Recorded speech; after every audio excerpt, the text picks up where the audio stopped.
ই ঘড়ির सबुठारु बड़ खबर केंद्र शिक्षा मंत्री धर्मेंद्र प्रधान निजर आड़ू इस्तफा देइछन।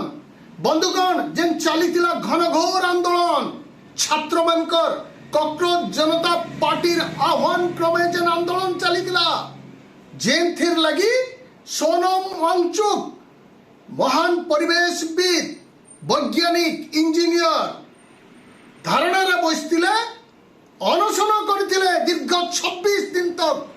आज से कथा फलिचे निजर आड़ू निजे केंद्र मंत्री धर्मेंद्र प्रधान शिक्षा मंत्री पदवीरु इस्तफा देइछन।